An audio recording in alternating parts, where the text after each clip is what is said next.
முதல் வாசகம் லேவியர் நூலிலிருந்த வாசகம் அதிகாரம் 23 வசனம் 1, மீண்டும் அதிகாரம் 4 முதல் 11 முடிய, மீண்டும் 15 முதல் 16 முடிய, 27 வசனம் மற்றும் 34 முதல் 38 முடிய. அந்நாட்களில் ஆண்டவர் மோசேயிடம் கூறியது: நீங்கள் சபையாக கூடி குறிப்பிட்ட நாட்களில் புனிதமாய் கடைபிடிக்க வேண்டிய ஆண்டவரின் பண்டிகை நாட்களாவன.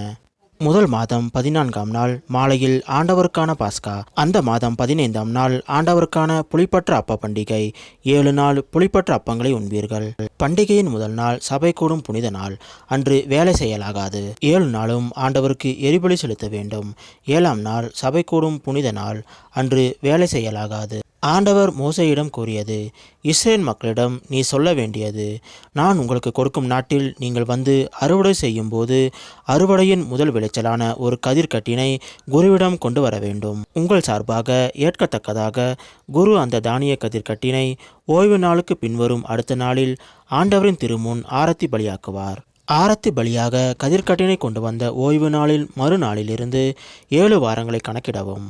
7ஆம் ஓய்வு நாளுக்கு மறுநாளான 5ஆம் நாளில் ஆண்டவருக்கு புது உணவு படையலை செலுத்துங்கள். அந்த 7ஆம் மாதம் 10ஆம் நாள் பாவ கழுவாய் நாள், புனித சபை கூடும் நாள்.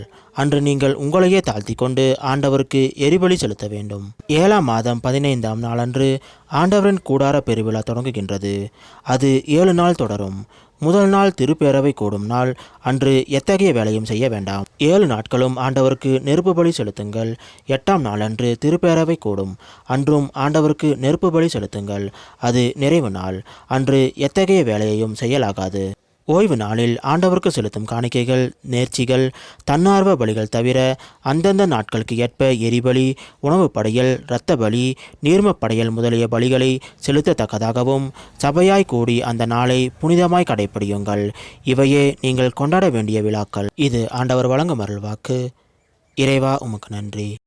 இன்றைய நற்செய்தி. புனித மத்தேயு எழுதிய நற்செய்தி இந்த வாசகம் அதிகாரம் 13 வசனம் 54 முதல் 58 முடிய. அக்காலத்தில் இயேசு தமது சொந்த ஊருக்கு வந்து அங்குள்ள தொழுகை கூடத்தில் அவர்களுக்கு கற்பித்தார். அதை கேட்டவர்கள் வியப்பில் ஆழ்ந்தார்கள். அவர்கள் எங்கிருந்து இந்த ஞானம் இவருக்கு வந்தது? எப்படி இந்த வல்ல செயல்களை செய்கிறார்? இவர் தச்சருடைய மகன் அல்லவா? இவருடைய தாய் மரியா என்பவர் தானே?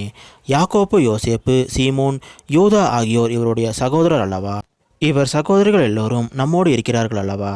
பின் இவருக்கு இவையெல்லாம் எங்கிருந்து வந்தன என்றார்கள். இவ்வாறு அவரை ஏற்றுக்கொள்ள அவர்கள் தயங்கினார்கள். இயேசு அவர்களிடம், தம் சொந்த ஊரிலும் வீட்டிலும் தவிர மற்றெங்கும் இறைவாக்கினர் மதிப்பு பெறுவர் என்றார். அவர்களுக்கு நம்பிக்கை இல்லாததால் அவர் அங்கு பல வல்ல செயல்களை செய்யவில்லை. இது கிறிஸ்து வழங்கும் நற்செய்தி. கிறிஸ்துவே உமக்கு புகழ்.